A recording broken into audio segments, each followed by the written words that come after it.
Hello, Andy Tanner here. Welcome to Mentor Club. I'm here with Noah Davidson. How you doing, buddy? Pretty darn good. A lot of people You're not, complain no, about the no, no, whole no. We're what? not going Oh, to go come there. You are not telling the truth. on. Okay. See, this is, ladies and gentlemen, this is how Noah Davidson. See, I knew you were going to say that, and I'm not even going to let you. All Noah is right. what we call a trooper. Dude, the guy he never complains. Okay. Um, Noah has a cold, cough. So he can hit his mute button when he coughs. But more importantly, he blew out his knee skiing halfway, and he thought, well, I'm going to the doctor. The doctor said I kind of blew it out halfway. Have to have surgery on it anyway. So he went up and skied on it and blew it out again, or Finish worse, it off. the whole way, Yep. finished it off. Yep. So you've got a blown out knee and you've got a cough, and yet here you are. Uh, Yeah. I've got ice pack on my knee right now and a little bronchitis. So if I there's a cough, lot, I'll try to hit the mute button. But there's a lot, man, well, because my biggest complaint right now, Andy, is this whole daylight savings thing that we keep on yeah, doing for some reason. It's always great in the fall, but in the yeah. spring, what a Yeah. racket. It is kind of a racket. Phoenix has it right. Arizona doesn't do that. They just say, look, it is what time it is, and we ought to just figure that out. Like the United States should follow Phoenix on the daylight savings thing, and they should probably go to the metric system like the rest of the world. Hello, but Are you anyway, kidding? I don't Metric know. system be damned. Save the republic. It Come on. was screwing me up. I'll tell you that. Kilograms might make me feel better if I weighed myself in kilograms. It's a smaller number. All right. Tanner Training LLC provides this training, also known as the Cash Flow Academy, education only. You guys know that, okay? And this is a real important time because we use real like examples to illustrate of stocks, options, and we do that, saying, hey, keep it on your paper account. This is the learning phase always. And the idea of saying, hey, I just want to fish is not the goal at all. Um, but I think it's definitely educational to watch what someone else is doing. So that's cool. So we do not like the culture of advice. We love the culture of education, and that's it. No express or applied warranties are being made. I'm probably in one of the riskiest trades I've ever done right now. Is that a proper grammar? I don't even know. Riskiest trades I've ever been involved in. Is that a better way to do it? That Um, sounds good enough. so, and I have no idea whether I'll make or lose money, or even if I want to be in the trade. It kind of depends on how things go politically. So there you go. All investing and trading in the securities markets involves risk. Any decision to place the trades in the financial markets, including stocks or options, is a personal decision. So get with your team. With that, let's hop in. We got a lot to talk about. We'll try to be efficient, get a lot done in a short amount of time. Market is that's a descending triangle with like cup and handle big, cup and handle small, cup and handle really small of the handle. That's like a cup with a handle with a handle with a handle. Yeah, it's a little fractal pattern there for sure. Cool. So Looks the same. Yeah, absolutely. we're below every moving average on the chart. We have, oh, do we have any we don't have one golden cross on there. They're all death crosses. Um, Yeah, you got that right there. The 50 that's a big, crossing the 200. That's called the death cross. that's a big death cross there. You know, And, so don't want to scare anybody with the sound of that, but yeah, it sounds dramatic, a little death cross. it's not a goal. It's the opposite of a golden cross, which is actually over dramatic in the positive way. Yep. Um, yeah, it's interesting. Back up and bring in a little more history. Um, it's interesting to see, where all that is coming in volume wise. A lot more volume uh, recently than maybe normal. Yeah, a little bit above average. Yeah. So there's your market. The question always is, where's the bottom? And this brings up a good topic to discuss that we had a student send in a question about technical analysis. We had other students talk about trading headlines. And how do the twain meet, perhaps, would be a third idea. Let's address the headline first. How much do you care about headlines?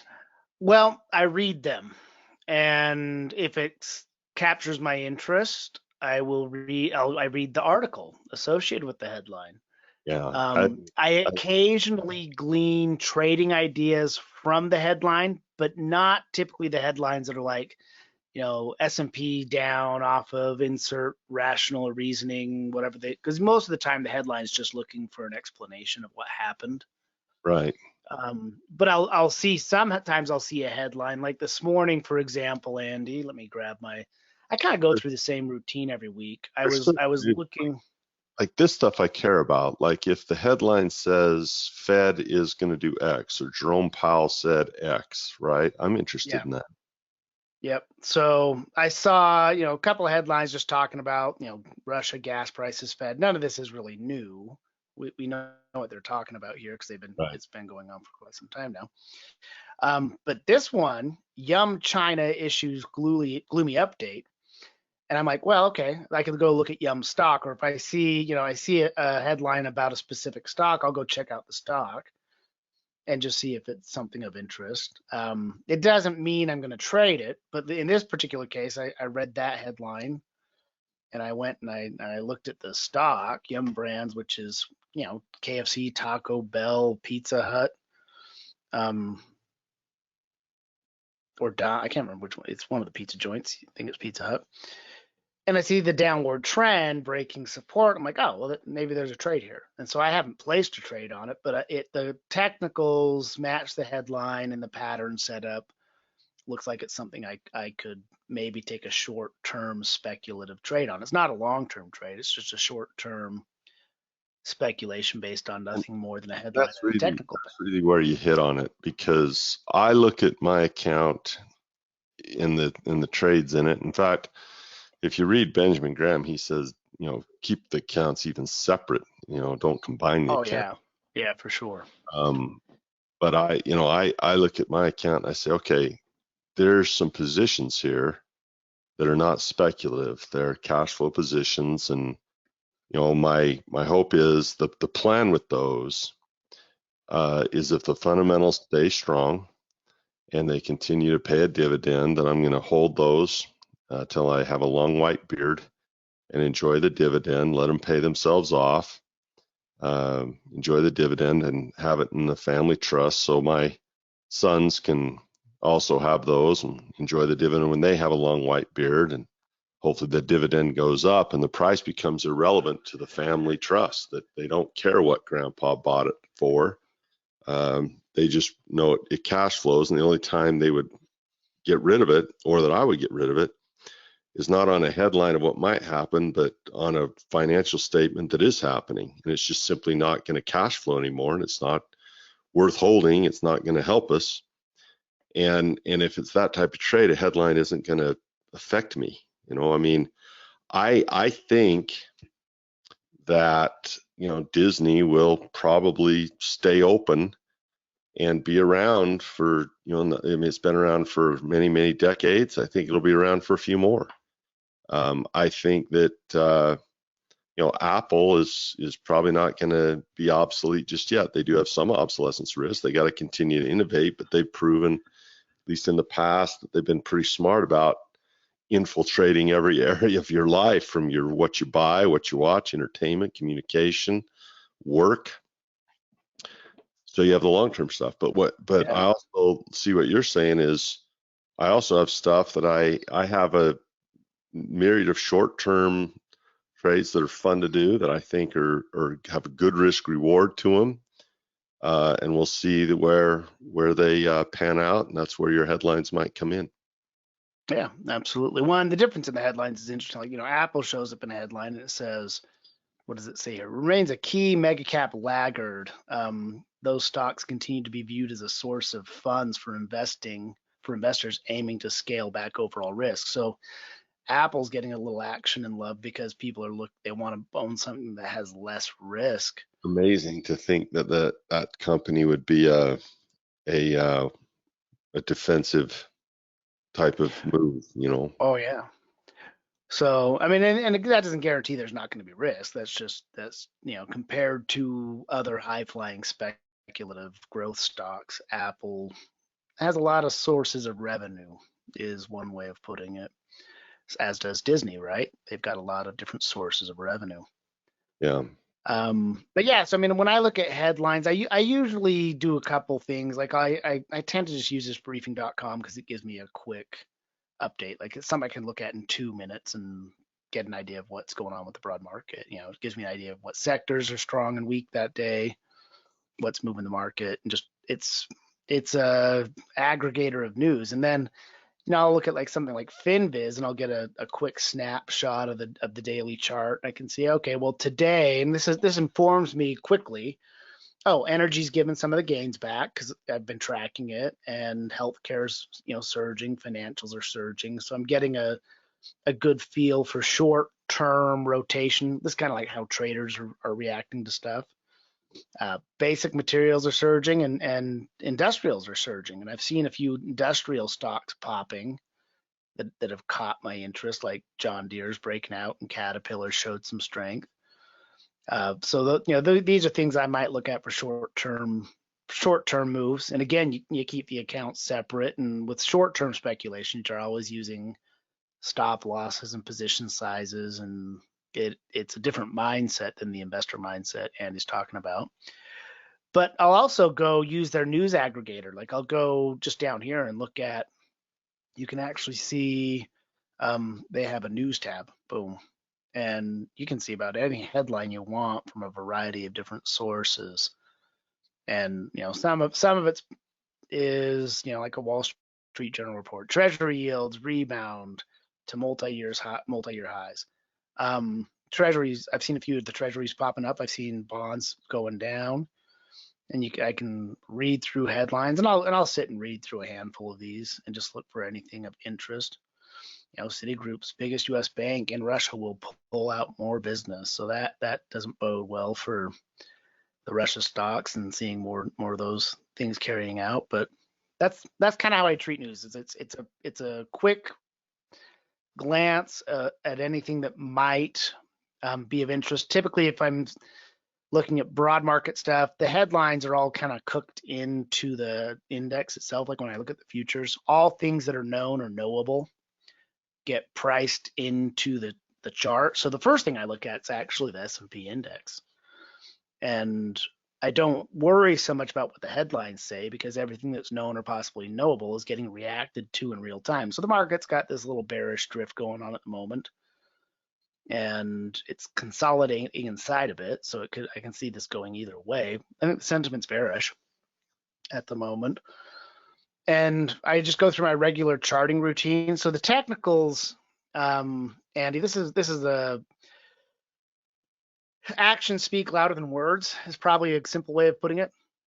Yeah. People acting on information is probably more pertinent to me than the news headline itself.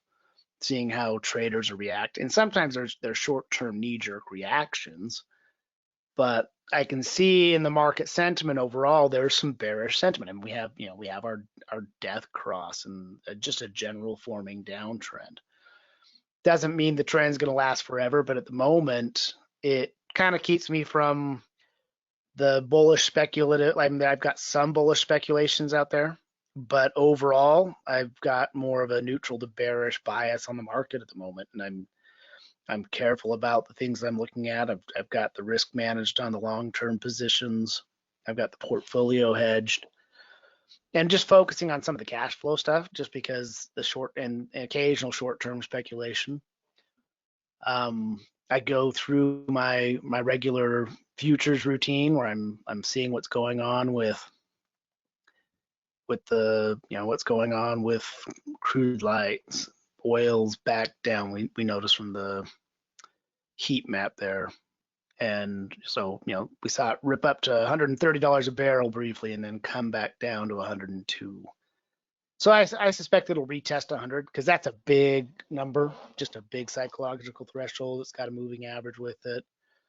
You could probably draw a little trend line in there across the bottoms and get in the ballpark. And I'm watching for the dip. I do think the energy still prices are going to rise overall, especially heading into our typical seasonal consumption of, I normally am bullish on oil and anyway this time of year up through June. Yeah. And then seeing it being kind of punctuated by the political news cycle and some concerns over supply chain and et cetera, we see that pop. And then, when I see oil, my brain automatically does these things where it's like, well, okay, if oil's up, airlines are probably down, and solar and alternative energy stocks like wind and solar stocks tend to go up with oil and down with oil. Like if oil's expensive, solar stocks perform better and things of that nature. So that I kind of run through these little, I don't know if it's subconscious or not. It's probably conscious, but it's just more of a pattern I go through as I think through stocks and think through what's going on. Gold, precious metals pulling back. They popped up to new highs and are pulling back. Both gold and silver looked about the same. They popped up to new highs and pulled back. The dollar continues to rise, so we're actually seeing some strength in the U.S. dollar. Our volatility index is at 30. So I know options are expensive at the moment. That means there could be some good premium selling, and there's some a little bit of fear and concern in the market. So, and then the other major market indices look about the same as the S&P. Dow Jones is kind of inside consolidation. It's got the overall bearish downtrend. It has its death cross right there, and inside consolidation. And I think it's important, and to also back it out and look at it from a longer time frame. I start out on the daily chart, but look at the S&P, and if I back it out to a weekly chart, it helps put it into perspective for me as what kind of a dip we're looking at. I see a head and shoulders pattern. I see some potential downside room in a correction, and I can see other crossovers going on here, but it's looking more like a reversal than it is a typical pullback. So from the weekly chart rolling over, I can see my MACD's giving me some bearish signals on momentum. When those two lines cross, that's historically been a signal where you can look at maybe your longer term stuff, and you want to make sure you want risk locked down potentially. It doesn't mean it's going to keep going down. It just means that it has been and that's true for almost every indicator. It has been going down, and most technical indicators tell you where you've been, not where you're going. That's a key point. In the 4 pillars class, I do my best to if you haven't taken that in a while or you haven't reviewed it, there's a reason we do a lifetime membership in the 4 pillars, so you can go back and review stuff, right? And often when someone has a question, I'll say, it might be good to go back and review that. And they say, wow, that's better than a 5-minute answer because I really had depth with that. But I talk a little bit about the misconception behind technical analysis. And there's a huge, it's almost an insatiable, uncurable desire for the crystal ball. Biff wants to get in the DeLorean and get the flux capacitor going and get up to 88 miles an hour and go back to the future or into the future so he can get that almanac, sports almanac, come home and place bets in his present time. We want to know the future because the power you would have if you could predict, it's just intuitive that if you knew what was going to happen before it happened on a stock, you'd become insanely wealthy. And so there's this endless, insatiable desire to predict. And if you look at the number, like you used to work for a company called Metastock, and they specialize in much more advanced software than this. It's expensive. It costs a lot of money. And they're the same company they were, 20 years ago, in that they're endlessly adding and selling more indicators to a group of people who, many of them, I've given speeches for these guys before. And when you show up to give a speech at one of their conferences, you've got this endless sea of people that are waiting for the next indicator that can finally, maybe this one can predict the future. And the fact of it is the defining characteristic of the market's unpredictability.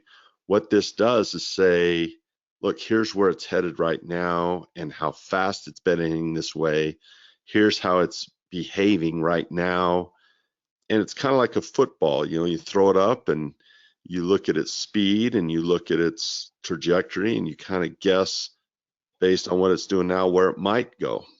But you don't know if the wind is going to pick up at any given moment, or if lightning is going to strike it and blow it up out of the sky. You just, you don't know if there's going to be a shift in the wind, where that football is going to go. So I like what you're saying here, is that these are not predictive, but are they not useful? Well, of course, we wouldn't teach technical analysis if it wasn't useful, but understanding its limitations allows you to take advantage of its strengths. That was and I'd have to. No, it's quite the, well, it's a good speech because it's true. I spent a lot of time early on in my trading career trying to find that magical indicator. You and me and everyone else. Yeah, like I'm searching for the philosopher's stone here. Like I'm trying to figure out how to a little bit of alchemy, turn straw into gold. Yeah. What I did learn through the process, though, is that technical analysis is good for a handful of things. One, pattern recognition doesn't predict the future, but it tells you how people are behaving now. Yeah.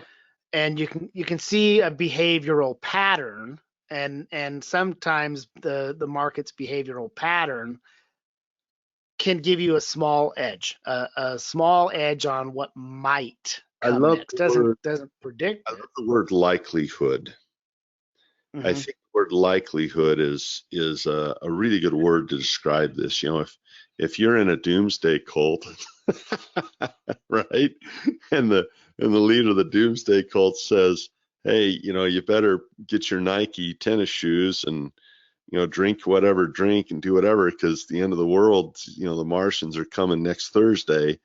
That's a flat out prediction. He's not saying that's a likelihood. He's saying that's a fact, right? But a weatherman, a forecaster, when we look at the weather forecast, he says, based on what we're seeing now, there's, we think there's going to be 2 inches of snow in the valley and a foot in the mountains. And so, Noah's going to look to go skiing. He's going to plan a skiing trip. Now, we were supposed to get dumped on in the valley last week. Remember that? They were predicting massive snow in the valley. Nothing. Absolutely nothing. Didn't even get a freaking skiff. Got a little bit in the mountains. So the forecast was wrong. Now, it doesn't mean it wasn't likely, but they said, look, 70% chance of snow. Well, that means there's 30% chance it won't snow. So I love the idea of likelihood with technical analysis. Oh, here's a cup and handle. There's something called a failed pattern that we learn in technical analysis, because patterns fail. But when I see a cup and handle or an ascending triangle, or particularly trend, support, and resistance is a big deal, I think. Well, trend, support, resistance, and I think the other thing I take away from technical analysis is probability and ranges. Like, you can look at how far it has moved in the past, and we give the disclaimer, like, past performance does not guarantee future performance. Yeah. But it's a tendency, and that's, the word trend and tendency, there's commonality there. And the tendency right now is the prices are drifting down. The long-term tendency is up, and over time, people get up and go to work in the morning to try to get their stock price to go up, meaning the employees of the company and then the CEO and everybody else. But the tendency at the moment I see is bearish, and then I just look at it from a range perspective, like, okay, well, it's dropping. How far is it going to drop? Well, there's a rising moving average and a big fat number here. Is it likely? So I could reasonably. Is it likely the market will shut down tomorrow and everything go to zero? Not as likely. Not as likely. So you're looking at range here. What's the likely range? Right. And so I see, well, if it goes down, maybe it goes down 200 points. If it goes up, probably doesn't go up more than 200 points. And so, and I could look at the average daily range or the average weekly range here. And I can look at it from a statistical number. I'm like, oh, it's moving about 182 points a week right now, which is inflated a bit because of these big weeks down. But yeah, when I look at it on a short-term perspective, and a lot of our positions right now, I've structured the portfolio so that we aren't really as worried about the day-to-day movement as much as we are about the range, how big things move. But at the moment, I'm seeing some bearish sentiment, and so when I see a headline about like Yum Brands and bearish sentiment due to growing concerns of a virus, et cetera, and I look at the chart and I go, well, this also has a bearish tendency and it has some bad news. I don't bet, but I could speculate with controlled risk and proper position size that this could drop maybe to 105 based off of what I'm seeing in the momentum. So I could then postulate and think about a way to approach it from a trading perspective. I could short sell stock, I could buy puts, I could do debit spreads, I could be less aggressive and do like a credit spread out above resistance. And I could take a short-term speculation, but I have to be completely 100% on board with the risk involved. Because I can't tell you how many times I've spotted a good pattern and thought to myself, oh, this thing is going to move a lot, and take a position size in hopes of getting that tasty return, and only to find out that the pattern fails and you wind up with the risk side of the equation. So typically with a short-term swing trade, I don't expect trades to last more than 10 days, 2 weeks. In this type of volatile market, it's probably less than that. It's probably more like a couple 2-3 day trade. And with a exit strategy that I'm comfortable with the risk compared to the potential for reward. And something I learned, was taught a long time ago, is to look for those 2-to-1 reward to risk ratios. If I'm speculating on direction, always use the stop loss, always position size under the assumption that you're going to lose. You're going to have an expense trade instead of an income trade. Yep. And the analogy was once given to me, it's like going to the movie theater. Remember when people used to do that? They'd go to the movie theater and they'd pay the price of admission. There's no refunds if you don't like the movie. Yep. So same type of thing. It's just a risk proposal. Am I willing to take the risk in order to speculate?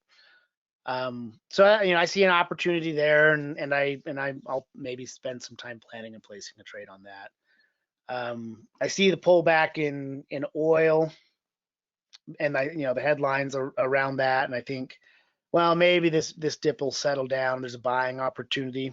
Like I mentioned earlier, I like to look at solar stocks and airlines tend to be solar and wind stocks. So, and I'm more familiar with solar, like stocks like First Solar. They tend to be positively correlated with oil, meaning the recent pop in oil in the news, it's popped. Now it was going through a big decline prior to that, so it's not 100% correlated, but a little breakout and a retracement. I love that little breakout retracement pattern. It put in a double bottom and broke to a new high. And if it establishes a higher low, there's a really good chance another upward move. Doesn't guarantee it, but there's a probability you get another upward move if it puts in a higher low. Airline index, when I look at oil, let's see, XAL for airline index. It's reverts the opposite, so it's got a big drop and a rally as the opposite of oil, where the oil had a big rally up and a correction back down. And I might look at a bearish speculative play on airlines just based off of what I'm seeing with the price of crude light, which is what they make jet fuel out of. You might speculate on shipping companies or the Ubers of the world, like Uber's having to pass on fuel surcharges and things to consumers. Well, that might curb, consumption of their product. Same with oil in general, I think. So that's kind of how my brain works as I run through headlines. I don't really think so much about the headline being predictive as much as it is information that might be useful. And so I spend probably 20 minutes looking at headlines tops on a regular basis, like a daily basis. And I don't know that I even spend that much, but it kind of depends too on the news cycle, what's going on in the news, with what we're talking about. I got to tell you, I'm not a news guy in terms of cable news because I just don't want that in my house. I don't have any cable news on my little remote guide because I just I don't even care if I agree with it. I just the one-sidedness. I want differing opinions. I want balanced stuff, and it just seems like whatever channel I hit, it's all we're awesome and these other people are horrible. Oh, and by the way, you can tell that by what's going on right now. I mean, it's just like the news is filtered through a good versus evil lens.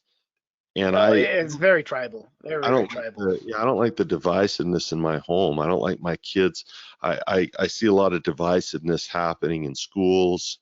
I see that we're starting to force each other that if you have an opinion, you become part of a camp that is good, and anyone who's not in that opinion becomes a camp that's bad. Whether things like wearing a mask became like you have huge emotions and feelings towards people that wore masks or didn't mask, hatred or praise for one group or the other. It was fascinating to watch.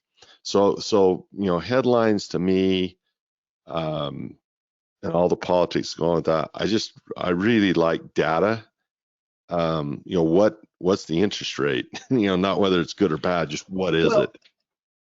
Well, absolutely. And the other thing about news that I want to bring in there is tell me what's going on.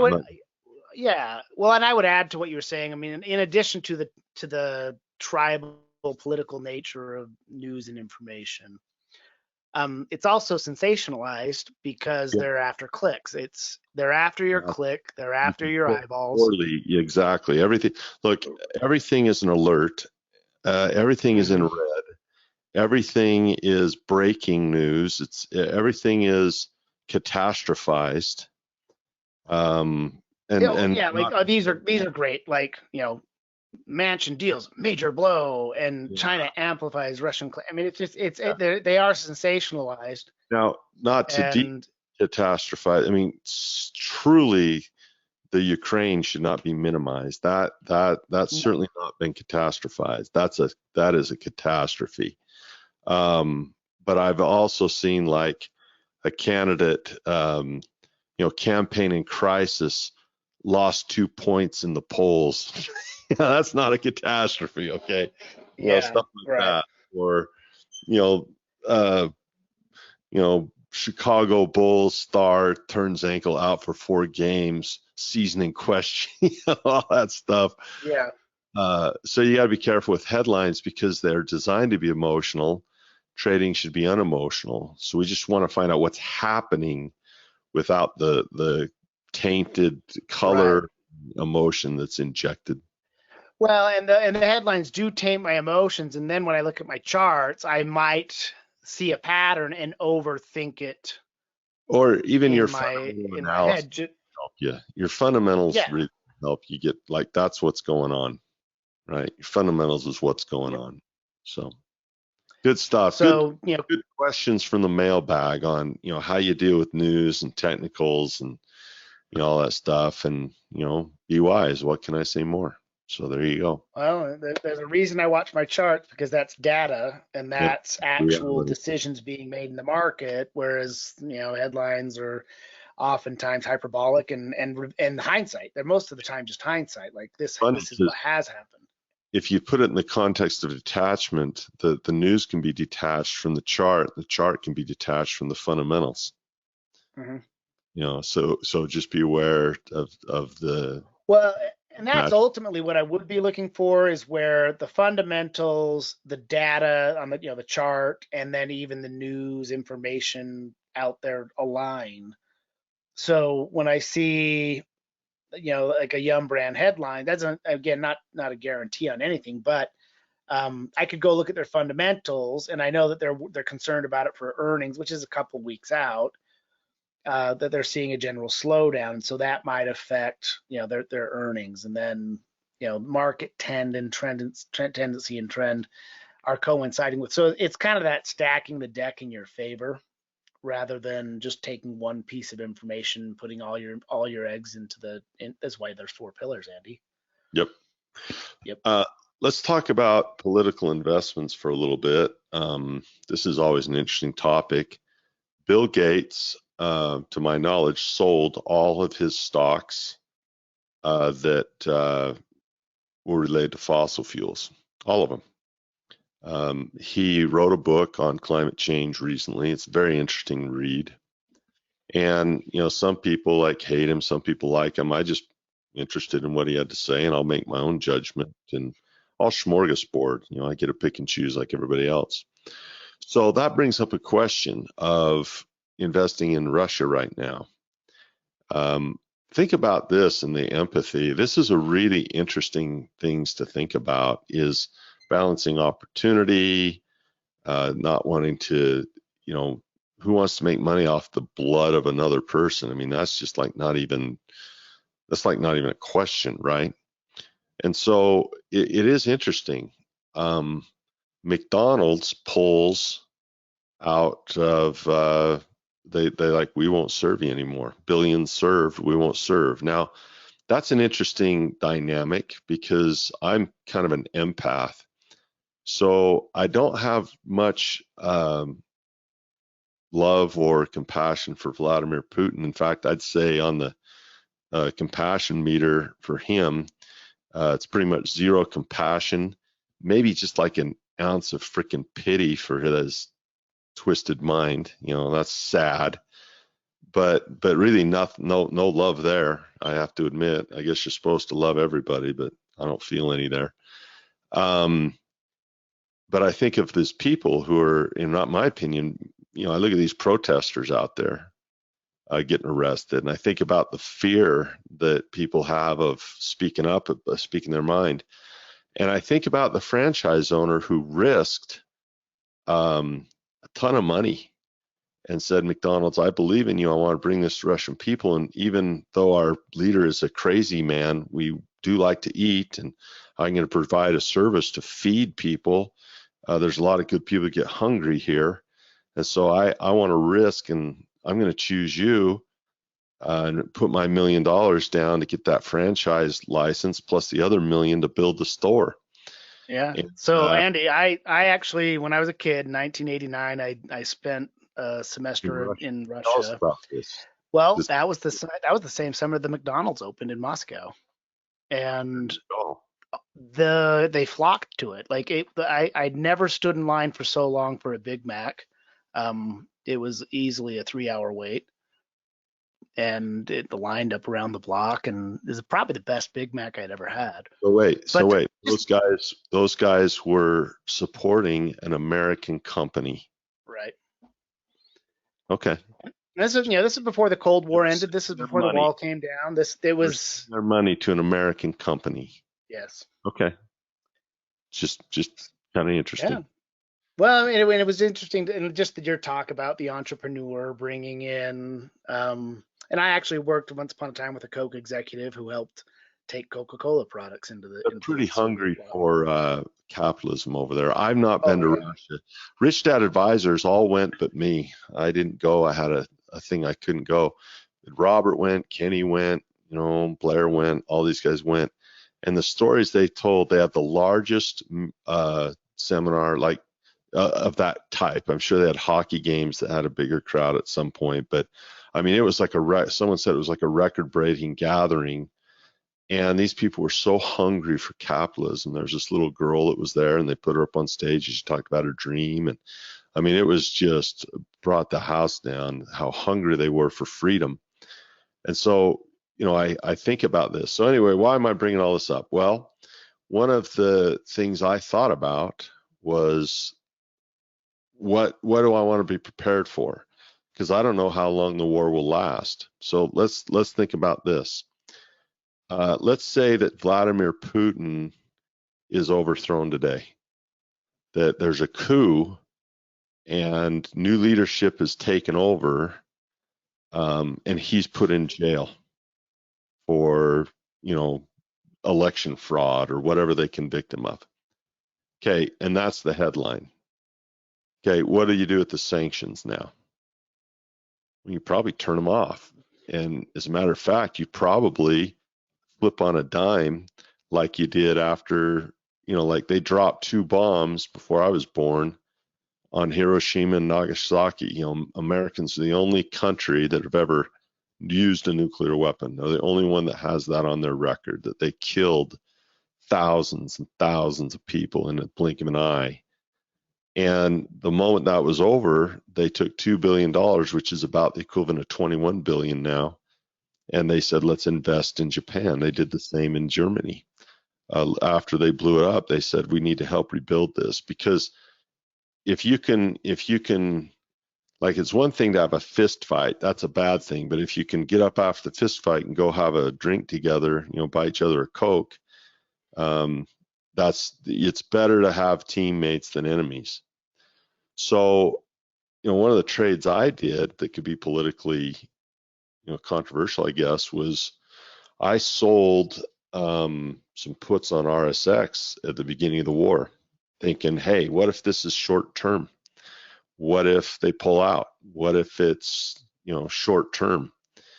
And so I said I'd buy this at a low price, and there was some available at $3 and some available at $1 that had some ridiculous premiums. And I thought to myself, if this war ends, I'd love to be able to have a piece of Russia, because it's going to rebound if the war ends. And I wouldn't mind investing in it. The problem is I don't know how long the war is going to be, or whether I'm going to wind up owning that stock or not. Well, here's the cool thing about this, people, is if the war doesn't end and it escalates and I get upset and that stock gets put to me, I can immediately sell it and say, I'm done. I'm not going to be in it. But if the war does end, and we do want to be friends, I'm in at the ground level. Mm-hmm. So that's kind of an interesting, position to put yourself in. The beautiful thing is the liquidity of it is you can change your mind if your sentiments change, and you can do things quickly. Now, I think that what's interesting about this, the reason it's such a risky trade, and we said this when we talked about it, is they've halted trading on this. Now, what is this VanEck fund? Well, first of all, it's an American company. It's not a Russian company. It's an American company that holds Russian assets. Okay, they hold 30 companies that they bought here, about 30 or so in this ETF. So you got energy, you got telecom, you got all kinds of stuff in there. And this thing could disappear. There's derivative leveraged ETFs in Russia that have already gone under. They're already done. They'll probably never come back. And people have lost their money. This one, yeah, it's a little energy heavy, isn't it?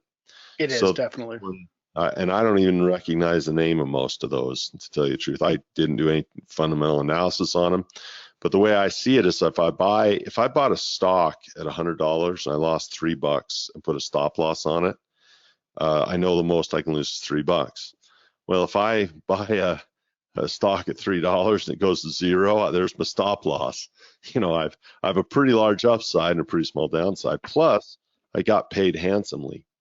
So what's interesting is the question is so political stuff aside, whatever you want to do, my feeling is, I'll decide if I wind up owning the stock, if I want to say, you know what, I'm not going to do business with these guys. I'm going to whatever. You can decide that. But right now I don't have to, because I haven't been put the stock yet. But what's interesting is when it's not trading, what's going to happen? Well, the contract's still valid. The problem is the guy that was sold me, that bought the put from me, he bought it.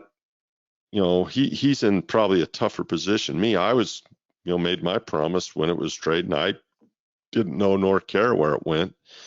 He cares a lot more where it went, so he could still put it to me at that low price.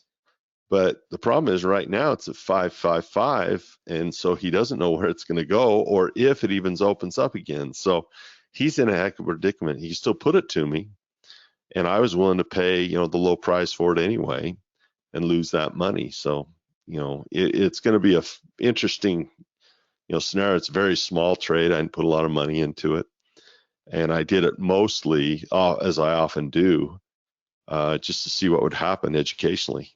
What can we learn from doing this? I certainly not doing it ultimately to get rich. However, well, I'll tell you the size is only 1,000 shares.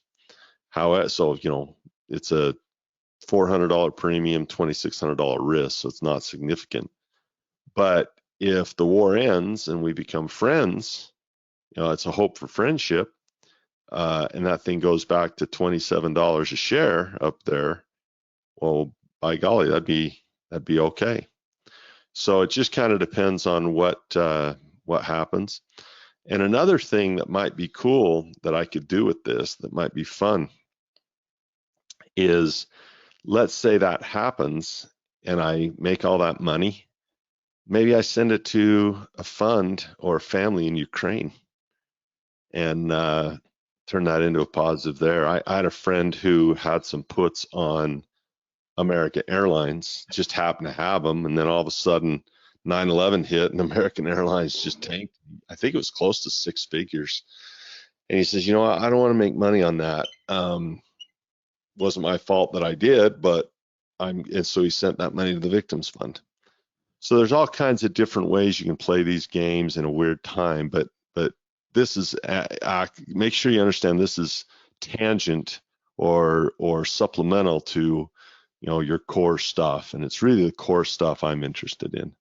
And I have a lot of American companies that have fallen, and I'm gonna buy those and be owner of them when they get down far enough. Yep. Any comments on all that pontificate? Well, you'll remember in the Mentor Club, we actually sold the $5 put early on in the cycle, and we've got $5,000 of risk on 10 contracts. So the maximum loss, it's actually not even 5,000 because we collected 400. Yeah. So the graph ends down here. So we have that maximum risk of like $4,600. Yeah. And this is one where after watching it delist and seeing no trading occurring and knowing that could still be assigned, you have no idea how that. And of course, this just being a paper account doesn't simulated trade anyway. Yeah, it's not a big deal here, but it'll be interesting to see how it plays. And I know that there's people who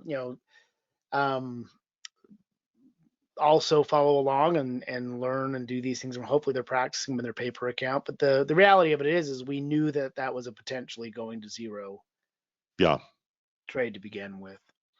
So it's got what, how many days left? Oh, we've got until April, I think. So these are April. Yeah, I sold 14th of April. I sold the 18th of March. Oh, okay. So mine are done in days. Just a couple days, 4 days. So, so it's an interesting dynamic. Gal, I'll tell you that we want to be ready. If China, Putin's kind of weird. Trying to get China to help him now, that escalates things, and more countries, and you got NATO, and now he's getting the guys backing him up. It's not looking good that way. China has a lot of power now to do the right thing, so we'll see. But anyway, interesting trades. Any others you want to talk about? No. Well, one, while we were sitting here, we had an alert go off on WIN, which is this is a iron condor that's moved down into the what do you call this here again? The Bermuda Triangle. Yeah, that is the Triangle of iron condors. So this is a place where delta hedging is super challenging because these expire on the they expire on the 18th, so there's just 4 days till expiration now, and we're in that Bermuda Triangle, so the trade could still win, and the prices have clearly broken down, and we're okay as long as it stays above our red line, but that's a lot of downward momentum, and this is probably a good time to just close the trade. We're only down a little bit. We looked like we were going to make $73. This is a smaller position, just single contract trade. The maximum risk is 427, and seeing that alert go off, you could sit and hope, and the trade could turn out okay, and we could make $73. Or it could end up continuing down in the next 4 days and potentially lead to up to a $427 loss. So the prudent thing to do in this situation would be to close the trade. The alert went off, and look at the alert here. Win is not winning. It's time to close or roll. So nice.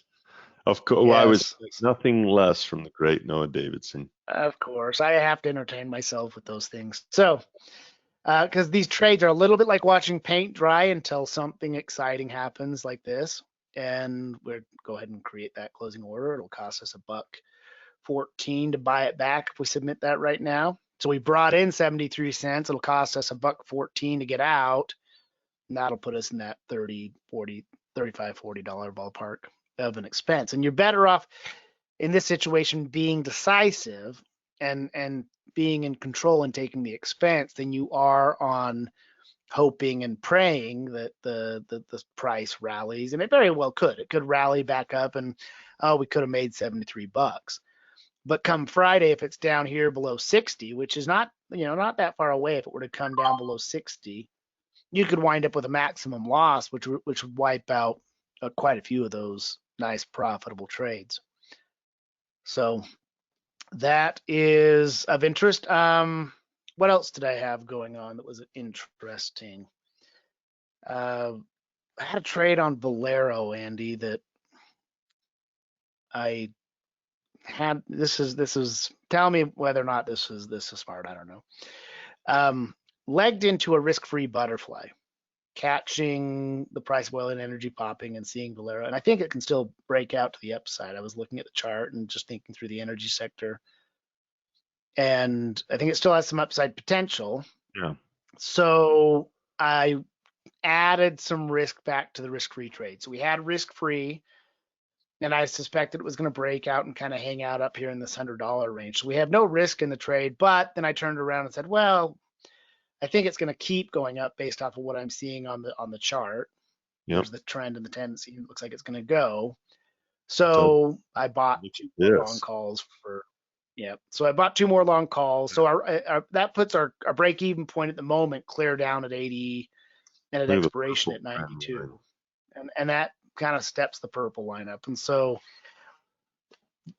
legging into fancy spreads is kind of a fun thing. I like getting risk-free, but I also, in this case, because we had some profits, this was basically taking some of the gains we had and putting it back on a little speculation.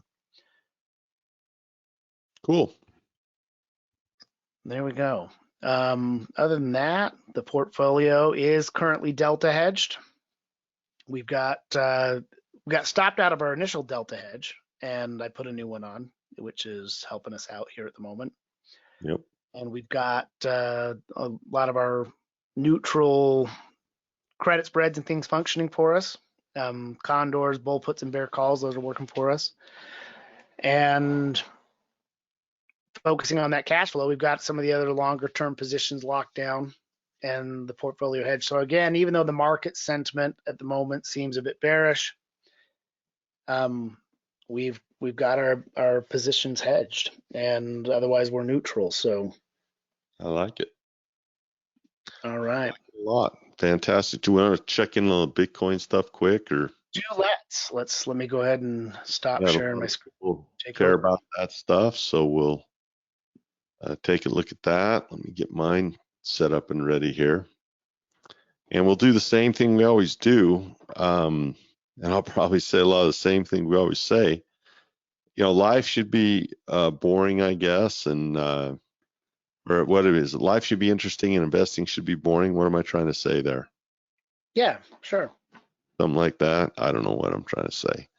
But I'm going to make myself the presenter, and you tell me if you can see that screen. I see it now. Okay. So the account's at about 50,000, 49,824. That's down about 5,000. Well, about 6,000 from what we put into it. And to me, I still shake my head to think, you know, we're still gaining ground on it when our Bitcoin is down so far. When you look at what we bought our Bitcoin at 55,000, and we now have it down to what, 38. We'll just call it 38, 39-ish, whatever that is. That's a $17,000 loss. And then you look at our coins that we've purchased for Ethereum, and we bought most of those around 3,500 or so, and you know, those are down $1,000, so that's another $4,000 we should be down. So we should be down like 20 grand, and we're down 6. That's awesome. Plus, we still have cash flow. I feel very confident. You know, I mean, Bitcoin may go down further and make us have to catch up, but we're keeping a pretty good pace of not having near the loss a lot of people have. And then the good news is if it spikes, we have opportunities to do some fun things. You know, if this spikes to 45 in the next 11 days, that gets us back in the we're actually positive. But what's cool about being positive is not only positive, but we have 4 more coins than what we started with. So I kind of like it. You know, we have a lot of cool stuff. We remember last time, I think it was last time, we were going to try and sell those for 540 a piece. We were successful in that. Now they're down to 237, so that's good. That's a good trade we made there. And then with the Ethereum, I don't remember what we got for these. I'll have to check that. Got 110 for that one and got 240 for that one. So let's add up our cash flow off of this. That's 540 for the Bitcoin, plus 240 for the Ethereum, plus 110 for the other Ethereum. That's $890. You know, divided by the 56,000 we put in at the beginning, you know, our ROI is 1.5% a month times 12 months. We're still at a pretty decent annualized. That's our pace anyway. If we keep going, that'll be our pace. So even though our 50,000's up and down, our cash flow anyway of what we're getting off what we put in those Bitcoins is pretty darn good. I guess I could compare that to a house. I think it's a bad comparison because a house isn't going to be this volatile.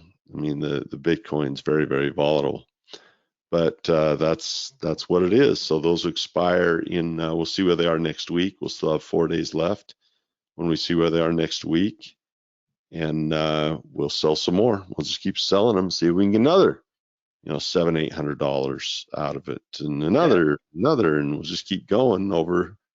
You know, you add that up over a period of years, and I just think your chances of being positive are pretty big.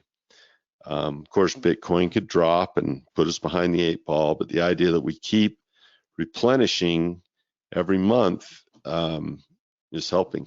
So there you go. Like We getting rich off Bitcoin? No, but it's kind of nice to have a little bit. So. Well, it's a different way of thinking about it, and watching so many people out there just speculate it and Yeah. boom and bust, and you know, chasing after all kinds of other crypto coins. Hope, did I lose you? I was going to make you the presenter. Well, I guess I got. There we go. You got cut off for a second. So anyway, that's the Bitcoin stuff. So market certainly an interesting time to be investing, and it's kind of the beauty of Mentor Club. An announcement: we're going to be starting the Quick Start Labs. Corey and I, every year we do that, and so that will begin on Wednesday. If you haven't got an announcement on that, then make sure you get back on our list or whatever. But most of the people that are in Mentor Club are have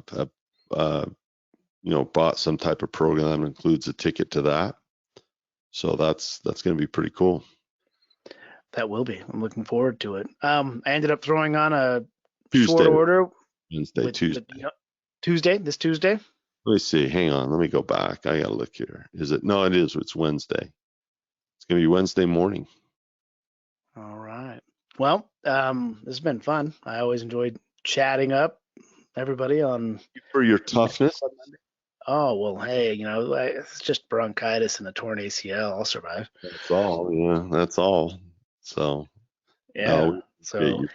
We appreciate everyone that is part of the Mentor Club, part of the family. You guys are great, and your feedback's awesome. By the way, I get dopamine hits off positive mail, and we're just getting a lot of it. So thank you for all that. I never ever get tired of the stories and the wins and the people say, hey, this is making a difference in my life. That's what you hope to try to do. So we really genuinely appreciate that kind of feedback and the questions too. Oh yeah, 100%. And it's the highlight of my week every week, just coming in and spending some time with everybody, and I believe makes me smarter. I believe you because I sent you a text this morning saying, hey, if you're hurting and don't feel good, I'll fly solo. And you said, no, man, I want to be here. That's cool. It means you found your calling. See, you didn't even hear me coughing because my mute button was really effective. So there we go. Effective stuff. It was fun also because you had some technical difficulties that were pretty cool but while we were getting set up, you had some AC/DC playing over the line that we couldn't shut off, and I actually enjoy that. So that was kind of nice. I like it. It was funny. Everybody Back in Black. He's trying to get his AC/DC shut off, and so what he did is as soon as he got it shut off, I started playing the same song on my end, and he's like, I can't get this shut off. I had to mess with him. All right. It was pretty good. A lot of fun. All right. We'll see everybody next week.